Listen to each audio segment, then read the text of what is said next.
Hello students, welcome to physics Shala. आज की video में हम डिस्कस करने वाले हैं डीपीपी नंबर 4 के बारे में, जो कि बेस्ड है 6.4 एंड 6.5 पर। ठीक है, 6.4 प्लस 6.5 पर। तो चलिए बिना किसी देरी के फिर शुरू करते हैं।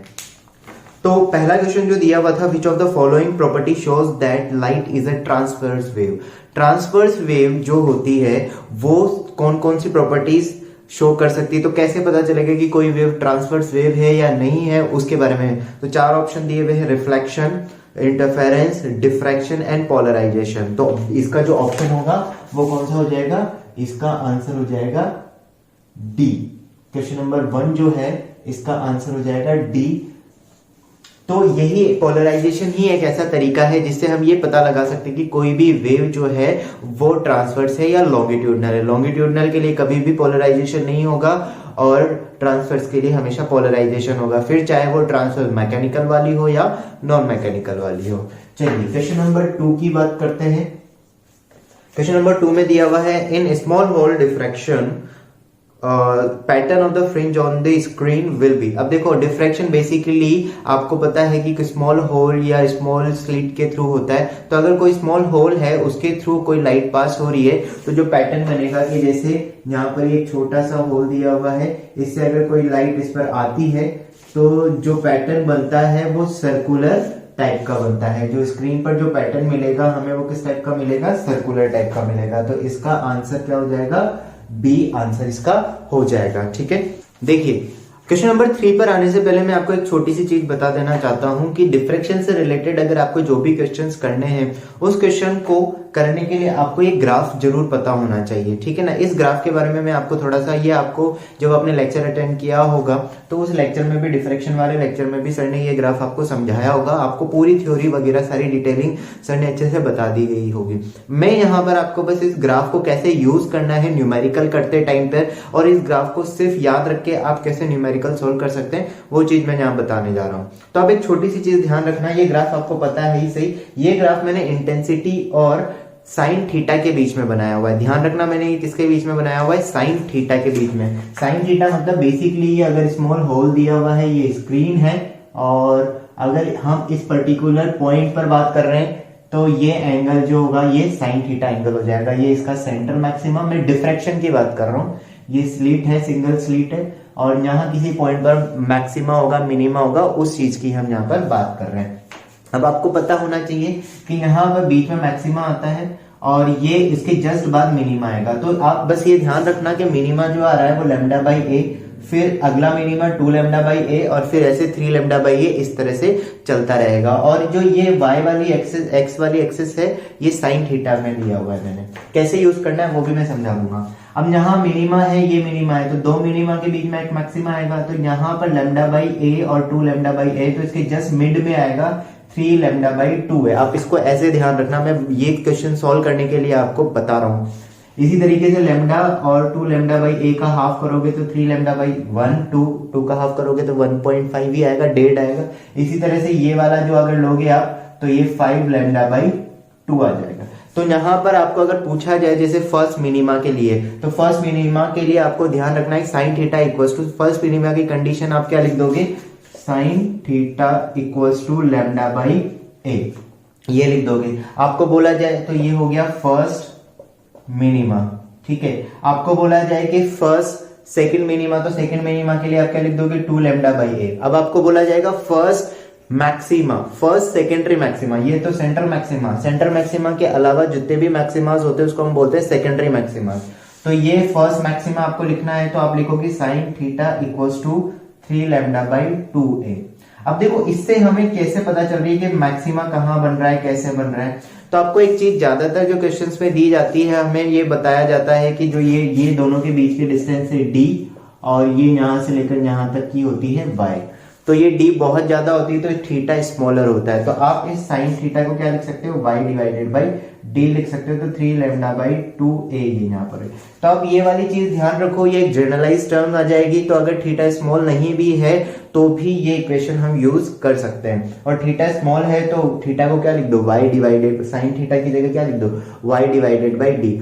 अब y डिवाइडेड बाई डी यानी कि ये चीज और ये चीज लिख दो, क्योंकि थीटा अगर स्मॉल है, आपको ये चीज पता होगी, थीटा स्मॉल है तो sine theta equals to tan theta equals to theta हो सकता है, तो इसलिए मैंने ये चीज यहाँ लिख दिया। सिमिलरली यहाँ पर भी मैं y डिवाइडेड बाई डी लिख सकता हूँ। तो ये पैटर्न आपको ध्यान रहना चाहिए कि ये नेगेटिव में लिखा हुआ हूँ क्योंकि नीचे वाली साइड बन रहा होगा और सेंटर मैक्सिमा से नीचे वाली साइड के लिए नेगेटिव शो किया हुआ है और ऊपर वाली साइड के लिए पॉजिटिव शो किया हुआ है। ठीक है, चलो क्वेश्चन नंबर 3 अब मैं यहाँ पर आता हूँ। तो क्वेश्चन नंबर 3 में ये डेटा दिया हुआ है और आपसे पूछा गया है कि then width of central maxima. अब सेंट्रल मैक्सिमा की विड्थ जो होती है, बेसिकली सेंट्रल मैक्सिमा इस जगह से इस जगह तक होता है। अब विड्थ होती है तो टेंशन मत लो, इसका मतलब हमें ये पोर्शन बताना है। तो आप क्या लिख सकते हो, आप सिंपली ये वाली डिस्टेंस अगर आपको पता चल जाए, ये वाली डिस्टेंस सेंट्रल मैक्सिमा, ये वाले पोजीशन आपको ये वाली लेंथ पता लग जाए तो उसका डबल कर दोगे तो विड्थ निकल कर आ जाएगी। तो आप क्या करो, simply sine theta equals to lambda by a लिख लो। ठीक है, यहाँ पर ये sine theta divided by a ये पता लग जाएगा। तो इसको मैं क्या लिख सकता हूँ, थीटा क्योंकि स्मॉलर है तो यहाँ पर y डिवाइडेड बाई डी और lambda divided by A. Smaller होगा या नहीं होगा वो कैसे पता चलेगा, अगर d और लैम्डा कंपेयर, d बहुत ज्यादा है लैम्डा और a के कंपैरेटिवली, तो स्मॉलर लेना है। तो ये मैंने लिख दिया साइन थीटा, क्योंकि हमें पूछा गया था width of central maxima. Central maxima होता है फर्स्ट मिनिमास के बीच का, तो यहां से यहां तक का। तो ये वाली डिस्टेंस निकाल लेते हैं, ये वाली लाइन निकाल लेते हैं तो हमें पता लग जाएगा। तो ये पोजीशन हो जाएगी, मैंने लिख दी है y इक्वल्स टू हो जाएगा d lambda D divided by a. तो विड्थ जो हो जाएगी यहाँ पर वो हो जाएगी 2 lambda D divided by a. जब इसमें वैल्यूज पुट करोगे तो 600 nanometre into 5 metre divided by 5 sorry यहाँ पर ये 2 mm। तो इसको जब हम सॉल्व करेंगे तो हमारे पास ये 2 से तो 2 कैंसिल आउट हो जाएगा। तो विड्थ जो आएगी, विड्थ हमारे पास हो जाएगी यहाँ पर 6 इंटू 10⁻⁹ 5 और 10⁻³ ठीक है। तो ये बेसिकली आप जब सॉल्व करने लगोगे इसको तो ये बन जाएगी 3 mm। तो इसका जो ऑप्शन बन जाएगा आपके पास वो हो जाएगा आंसर, जो इसका हो जाएगा वो हो जाएगा बी। ठीक है, तो ये पैटर्न बस ध्यान रखना, इसी से क्वेश्चन इसके कर सकते हैं। क्वेश्चन नंबर 4 की बात करते हैं। क्वेश्चन नंबर 4 में आपको बोला गया है कि प्रीवियस क्वेश्चन में फर्स्ट मैक्सिमा की पोजीशन कहां होगी। तो प्रीवियस क्वेश्चन मतलब क्वेश्चन नंबर 3 का ही हमें डेटा यूज करना है। तो हमें फर्स्ट मैक्सिमा आएगा यहाँ पर, फर्स्ट सेकेंडरी मैक्सिमा की बात कर रहा है तो 3 लैम्डा बाई 2a पर। तो मैं लिख देता हूँ sine theta equals to 3 lambda by 2a और यहाँ पर फिर आप क्या लिख दो y डिवाइडेड बाई डी। मैं इसको याद रखता हूँ, मुझे ऐसे याद रहता है। आप चाहो तो साइन थीटा को direct y divided by D भी लिख सकते हो। तो 3 लैम्डा बाई 2a, तो y जो हो जाएगा मैक्सिमा, फर्स्ट मैक्सिमा, तो ये 3 lambda capital D divided by 2a। 3 into lambda की जगह वैल्यू हो जाएगी यहाँ पर 600 नैनोमीटर 10⁻⁹ d था 5 मीटर डिवाइडेड बाई 2, a जो आपको दिया हुआ था वो दिया हुआ था 2 मीटर 2 mm, तो 2 10⁻⁻3। जब इसको आप सॉल्व करोगे तो ये वैल्यू निकल कर आ जाएगी 2.25 मिलीमीटर। ठीक है, ये मैंने कैलकुलेट किया हुआ है। तो ये इसका आंसर इस तरह से आने वाला है। तो ऑप्शन जो इसका बनने वाला है वो सी ऑप्शन इसका बन जाएगा। ठीक है ना, मैंने कुछ नहीं किया, यहाँ पर ध्यान रखना। फर्स्ट मैक्सिमा पूछा था तो फर्स्ट मैक्सिमा यहाँ पर आ जाएगा। सेंट्रल मैक्सिमा को फर्स्ट मैक्सिमा नहीं बोलते हैं, सेंट्रल मैक्सिमा तो बीच वाला होता है, उसके बाद वाली काउंटिंग शुरू होती है। चलो क्वेश्चन नंबर 5 की बात करें तो क्वेश्चन नंबर 5 में बोला गया है, थ्योरेटिकल क्वेश्चन है, boundary of geometrical shadow are less darker than the middle part of the geometrical shadow. तो ज्योमेट्रिकल शेडो जो होती है, किसी भी ऑब्जेक्ट की शेडो जो होती है उसकी बाउंड्रीज जो होती है, आपने अगर ऑब्जर्व किया होगा तो कम डार्क होती है और अंदर ज्यादा डार्कनेस उसकी होती है। तो ये जो फिनोमिना होता है ये किसकी वजह से होता है, बेंडिंग ऑफ लाइट मतलब डिफ्रैक्शन की वजह से होता है। तो इसका जो आंसर होगा वो कितना हो जाएगा, इसका आंसर जो होने वाला है, 5th का जो आंसर होने वाला है वो है सी मतलब डिफ्रैक्शन। ठीक है, क्वेश्चन नंबर 6 की बात करते हैं। Which of the following will change due to diffraction. Diffraction की वजह से क्या क्या चीजें चेंज हो जाती है। तो एक चीज ध्यान रखना, डिफ्रैक्शन की वजह से वेलोसिटी, फ्रीक्वेंसी और वेवलेंथ कांस्टेंट रहती है। वेलोसिटी, फ्रीक्वेंसी और वेवलेंथ जो होती है वो कांस्टेंट बनी रहती है, जबकि एम्पलीट्यूड इंटेंसिटी जो होती है, एम्पलीट्यूड इंटेंसिटी होगी और शेप जो होगी वेव की वो चेंज हो जाती है। तो ऑप्शन इसके अकॉर्डिंग अगर देखेंगे तो बी ऑप्शन इसका बन जाएगा। ठीक है, चलिए क्वेश्चन नंबर 7 की बात करें। तो क्वेश्चन नंबर 7 में बोला गया है angular position of first minima in diffraction pattern form by single slit is 30 degree, then angular position of first secondary maxima. तो अब ये बोल रहा है कि फर्स्ट मिनिमा की जो एंगुलर पोजीशन बताने का मतलब है कि वो थीटा बता रहा है।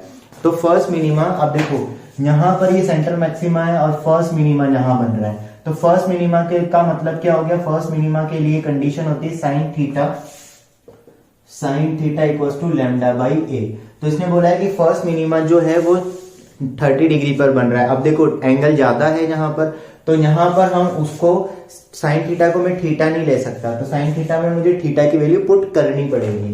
तो sine 30 degree equals to lambda divided by a. तो यहाँ पर 1/2 इक्वल्स टू लैम्डा बाई। अब यहाँ पर ध्यान रखना, मैंने इसको बाई डिवाइडेड बाई डी क्यों नहीं लिखा है, क्योंकि थीटा स्मॉलर नहीं है। थीटा स्मॉल होता है तो ही हम ये चीज लिखते हैं। तो एक इक्वेशन मेरे पास ही आ गई। अब क्वेश्चन में वो पूछ रहा है कि जो फर्स्ट मैक्सिमा है उसकी पोजीशन क्या होगी, मतलब उसके लिए थीटा क्या होगा। तो फर्स्ट मैक्सिमा के लिए हमें क्या करना पड़ेगा, फर्स्ट मैक्सिमा होता है, फर्स्ट मैक्सिमा जो होगा वो आएगा sine theta 1 equals to first maxima होता है 3 लैम्डा बाई 2a पर, और लैम्डा बाई ए की वैल्यू पता है हमें 1/2 हो जाएगी। तो साइन थीटा 1 इक्वल्स टू हो जाएगा 3/4। तो theta 1 equals to sine inverse 3/4 यहां पर आ जाएगा। तो इसका जो ऑप्शन बनने वाला है वो कौन सा ऑप्शन बन जाएगा, बी ऑप्शन इसका बनकर आ जाएगा। ठीक है, चलो क्वेश्चन नंबर 8 के बारे में देखते हैं। क्वेश्चन नंबर 8 बोला गया है पोलराइज एंड अपोलराइज लाइट हैज। अब देखो पोलराइज और अनपोलराइज लाइट में क्या होता है हमें पता है, इलेक्ट्रिक फील्ड और मैग्नेटिक फील्ड होते हैं जो कि वाइब्रेट करते रहते हैं और रोटेट करते रहते हैं। मान लीजिए कि ये लाइट इस डायरेक्शन में जा रही है तो ये इलेक्ट्रिक फील्ड है और ये मैग्नेटिक फील्ड है। ये दोनों एक दूसरे के 90 डिग्री के एंगल पर तो होंगे ही सही, लेकिन ये साथ में ऐसे रोटेट भी कर रहे होंगे, है ना, रुके हुए नहीं होंगे। और जैसे ये पोलराइज्ड होती है, पोलराइज्ड में क्या होता है कि जो ये इलेक्ट्रिक फील्ड और मैग्नेटिक फील्ड जो होते हैं, जो कि अनपोलराइज में तो ऐसे रोटेट करते रहते हैं, इसके चारों तरफ इस तरह से ये यहाँ पर ये इस तरह से रोटेट कर रहे होंगे, लेकिन पोलराइज्ड में ये रोटेट नहीं करते, इस तरह से चलते रहते हैं। वाइब्रेट जरूर करेंगे, ये इनकी वैल्यू कम ज्यादा जरूर होगी इलेक्ट्रिक फील्ड मैग्नेटिक फील्ड की, लेकिन रोटेशन बंद हो जाएगा। तो इसके अकॉर्डिंग अगर हम ऑप्शंस देखते हैं तो हमारे पास इसका जो ऑप्शन आ जाएगा वो आ जाएगा डी में बोला गया है electric and magnetic field move in a fix plane with vibrating values. बाकी तीनों ऑप्शन आप चेक करके देखना जो कि इसको सेटिस्फाई नहीं कर रहे होंगे। क्वेश्चन नंबर 9 की बात करूं अब मैं। क्वेश्चन नंबर 9 में बोला गया है an unpolarised light incidence of unpolarised light है आई नॉट, जो कि पोलराइजर पर गिराई जाती है 30 डिग्री के एंगल पर, then intensity of polarised light क्या होगी।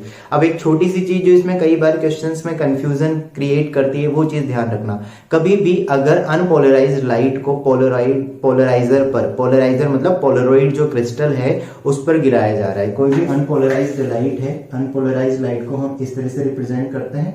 अगर इसको किसी पोलरॉइड पर गिराया जा रहा है ना, पोलरॉइड पर गिराया जा रहा है, ये पोलरॉइड चाहे फिर किसी भी एंगल पर रखा हो, 30, 60, 50 किसी भी एंगल पर रखा हुआ है और ये अनपोलराइज्ड है और इसकी इंटेंसिटी आई नॉट है, तो इधर जो पोलराइज्ड लाइट निकल कर आएगी उसकी इंटेंसिटी हमेशा हाफ हो जाएगी। ये चीज ध्यान रखना, अगर अनपोलराइज्ड लाइट को पोलरॉइड पर गिराया जाता है तो उसकी इंटेंसिटी हमेशा हाफ हो जाएगी, चाहे वो किसी भी एंगल पर हो। उसके बाद अगर पोलराइज्ड लाइट है उसको वापस से किसी पोलरॉइड पर गिराया जाता है तो फिर थीटा एंगल का इफेक्ट आएगा, तो फिर वहां मेलस लॉ यूज हो जाएगा, आई नॉट कॉस स्क्वायर थीटा, जो कि सर ने आपको समझाया भी होगा। ठीक है, तो इस चीज का ध्यान रखना। तो क्वेश्चन में क्या बोला है, अनपोलराइज्ड लाइट, तो अनपोलराइज्ड को अगर पोलराइड पे गिराएंगे तो इंटेंसिटी हमेशा क्या होगी, हाफ हो जाएगी, तो आई नोट से क्या हो जाएगा, आई नोट बाई 2। तो इसका आंसर जो ऑप्शन बनेगा वो ए ऑप्शन बन जाएगा, आई नोट बाई 2। ठीक है, चलो देखो यहां पर क्वेश्चन नंबर 10 में आपको बोला गया है कि दो पोलराइड हैं। फर्स्ट अनपोलराइज्ड लाइट को इस पे गिराते हैं तो ये पोलराइज्ड लाइट आती है। इस पोलराइज्ड लाइट को अब किसी और एक और पोलराइड पे गिराते हैं जो कि एंगल बना रहा है कितना, 60 डिग्री। तो यहाँ पर फाइनल इंटेंसिटी I1 I2 कितनी होगी, तो एक छोटी सी चीज, ये वैल्यू तो हो जाएगी I नॉट बाई 2, क्योंकि अनपोलराइज्ड लाइट है, इसको पोलराइज्ड में कन्वर्ट कर रहे हैं। अब पोलराइज्ड लाइट को अगर पोलराइड पे गिराएंगे तो एंगल का इफेक्ट आएगा, तो कितना आएगा, I2 जो होगा वो बन जाएगा हमारे पास, यहां पर कितनी है, ये हो जाएगा I1 cos स्क्वायर थीटा। तो I1 कितना है, I not by 2, cos theta मतलब 60 डिग्री, तो cos 60 होता है 1/2, तो ये 1/4। तो ओवरऑल जो वैल्यू बनेगी वो बनेगी I नॉट बाई 8। तो I2 की वैल्यू I नॉट बाई 8 और I1 की वैल्यू I नॉट बाई 2 हो जाएगा। तो ऑप्शन कितना बनने वाला है यहाँ पर, सी ऑप्शन इसका बन जाएगा। ठीक है, क्वेश्चन नंबर 11 की बात करते हैं। क्वेश्चन नंबर 11 में बोला गया है कि आपको बोला गया है एक अनपोलराइज्ड लाइट जो है वो मीडियम पर आपको दिया हुआ होगा डायग्राम, उस पर गिराई जाती है। रिफ्रैक्टिव इंडेक्स आपको √3 दिया हुआ है, तो हमें ब्रूस्टर एंगल बताना है अगर पोलराइजेशन करवाना है। तो क्वेश्चन नंबर 11 में अगर हम बात करते हैं तो हमें पता है ब्रूस्टर एंगल जो होता है tan थीटा, ये निकल कर आएगा tan I Brewster angle equals to mu होगा रिफ्रैक्टिव इंडेक्स, तो ये tan I इक्वल्स टू हो जाएगा, म्यू आपको दिया हुआ है √3, तो इसका जो आंसर आ जाएगा वो कितना हो जाएगा, ब्रूस्टर एंगल हमारे पास 60 डिग्री आंसर आ जाएगा, क्योंकि √3 दिया हुआ है तो 60 डिग्री होना चाहिए। ठीक है, तो इसका ऑप्शन जो बन जाएगा तो वो हमारे पास ऑप्शन हो जाएगा इसका B option. Question, polarisation can be done by, तो पोलराइजेशन, स्कैटरिंग, रिफ्लेक्शन और पोलराइड तीनों से हो सकता है। इसका मतलब इसका ऑप्शन जो होगा वो डी हो जाएगा, क्योंकि उसमें बोला गया है ऑल ऑफ दीज, तो इसका ऑप्शन कितना बन जाएगा, डी ऑप्शन बन जाएगा। आंसर नंबर 13 की बात करते हैं, उसमें पूछा गया है which of the following can not be polarise, इनमें से कौन सी चीज कौन सी वेव पोलराइज नहीं की जा सकती। हमें बताया कि सिर्फ लॉन्गिट्यूडनल वेव पोलराइज नहीं हो सकती, बाकी ट्रांसवर्स वेव पोलराइज हो सकती है। तो चारों ऑप्शन में से हमें वो ऑप्शन ढूंढना है कि कौन सी वेव ट्रांसवर्स है और कौन सी वेव जो है लॉन्गिट्यूडनल है। तो रेडियो वेव जो होती है वो इलेक्ट्रोमैग्नेटिक वेव है, अल्ट्रा वायलेट भी इलेक्ट्रोमैग्नेटिक है, इंफ्रारेड भी इलेक्ट्रोमैग्नेटिक है। तो इलेक्ट्रोमैग्नेटिक वाली तो सारी जो होती है वो ट्रांसवर्स होती है। और लास्ट डी ऑप्शन दिया हुआ ultrasonic. Ultrasonic basically sound wave होती है जिसकी फ्रीक्वेंसी 20,000 हर्ट्ज से ज्यादा होगी, तो वो एक लॉन्गिट्यूडनल वेव है, अल्ट्रासोनिक वेव, तो इसका पोलराइजेशन नहीं होगा। तो ऑप्शन इसका क्या हो जाएगा, डी ऑप्शन इसका बन जाएगा। ये क्वेश्चन नंबर 13। क्वेश्चन नंबर 14 में आपको ये रे 1, रे 2, रे 3 दी हुई है। रे 1 इंसिडेंस होती है, अनपोलराइज्ड है, और 2 और 3, तो यहाँ पे बोला गया है कि 2 जो है वो रे 2 जो है वो प्योर पोलराइज्ड है। तो यहाँ पर अगर ऐसा होता है कि ये रिफ्लेक्टेड रे पोलराइज्ड हो जाती है, प्योर पोलराइज्ड है, तो उसके लिए रे 2 और रे 3 के बीच का जो एंगल है वो कितना होना चाहिए, तो वो कितना होना चाहिए, 90 डिग्री यहाँ पर होना चाहिए। ये आपको पढ़ाया भी होगा, तो इसका ऑप्शन कितना बन जाएगा, सी ऑप्शन इसका बन जाएगा। क्वेश्चन नंबर 15 की बात करें तो पूछा गया है in diffraction pattern intensity of each bright fringe is.